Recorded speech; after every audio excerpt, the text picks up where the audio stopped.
Y seguimos refutando el calvinismo. Ojo con esto. ¿Realmente es bíblica la perseverancia de los santos? ¿Ahí qué?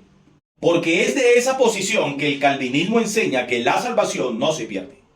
Yo sigo convencido que la pregunta no es si la salvación se pierde. Entiendo y comprendo que ese planteamiento hoy ya está bastante trillado. La pregunta ¿es posible que alguien después de haber sido rescatado por Cristo vuelva atrás? Pues según el calvinismo, eso no es posible. El problema es que existen muchos textos que refutan esa posición calvinista. En esta ocasión solo voy a citar uno que creo que es muy sólido. Segunda de Pedro 2:1.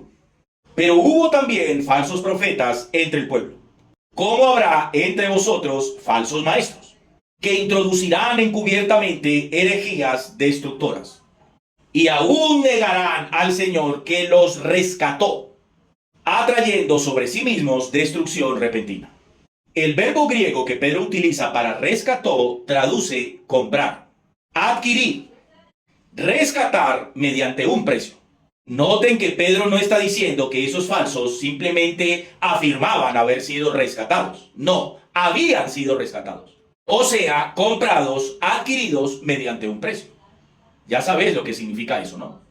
Entonces Pedro habla de hombres rescatados y habla del Señor que los rescató, al Señor que los compró. Pedro no dice negando al Señor que compró a otros. Dice negando al Señor que los compró. Yo me sigo preguntando si Calvino metía sus sustancias psicoactivas sola.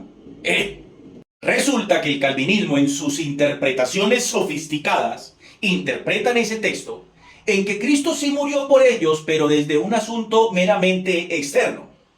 Pero que esos que dice Pedro que Jesús rescató jamás tuvieron, dicen los calvinistas, jamás tuvieron una relación real salvífica con el Señor. Es que son unos magos de la reinterpretación. Vaya, vaya. Resulta que la palabra griega agorazo, que es el mismo verbo que Pedro utiliza para hablar de la obra redentora de Cristo, o sea, con los que Cristo había rescatado. No sé si me están entendiendo, voy a explicárselos con otras palabras. O sea que lo que Pedro está diciendo allí cuando habla de que los rescató, o sea, está hablando de la obra redentora de Cristo en ellos. O sea que esos hombres habían sido redimidos por Cristo. Qué interesante, porque es exactamente de lo que Pablo habla en la primera carta a los Corintios, capítulo 6, versículo 20, y primera de Corintios, capítulo 7, verso 23. Luego, en el mismo contexto de segunda de Pedro, capítulo 2, pero en el versículo 20, hallamos una progresión. Escaparon de las contaminaciones del mundo. Ojo con esto. Escaparon de las contaminaciones del mundo por el conocimiento de Jesucristo. Se enredaron otra vez. Fueron vencidos. Su estado final es peor que el primero. ¿Qué enseñan los magos calvinistas sobre ese texto? Que esas personas realmente nunca fueron cristianas y que simplemente siempre fingieron serlo. Pero luego viene la parte que le gusta mucho a los calvinistas, el verso 22. Pero les ha acontecido lo del verdadero proverbio. El perro vuelve a su vómito y la puerca lavada a revolcarse en el cieno. A los calvinistas se les vuelve agua a la boca con ese versículo. Porque ellos dicen, ¿sí ven? Eso demuestra que ellos nunca realmente fueron salvos porque volvieron atrás. Qué magos son los calvinistas. Ellos dicen, ellos jamás se convirtieron. Miren que simplemente eran perros y eran cerdos. Qué berriondos tan audaces para reinterpretar la escritura. Pero siendo serios, hay que observar cuidadosamente el proverbio. El apóstol Pedro utiliza dos imágenes completamente diferentes. El perro vuelve a su vómito. Noten que esa imagen representa el regreso a una condición anterior. Y luego habla de una puerca. La berrionda puerca.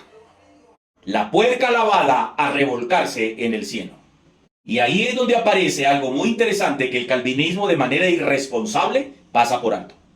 Pedro habla de una puerca que fue lavada. ¿Sí entendieron eso, no? La berrionda puerca fue lavada. Eso indica que la limpieza de esa puerca fue real. Pero el animal, después de ser lavado, decidió volver al lodo. La enseñanza de Pedro es precisamente la tragedia de volver deliberadamente a aquello de lo que se había escapado. Eso es lo que la Escritura llama apostasía. Si la perseverancia de los santos fuera real, la doctrina de la apostasía no tendría ningún sentido. Ojo con el calvinismo.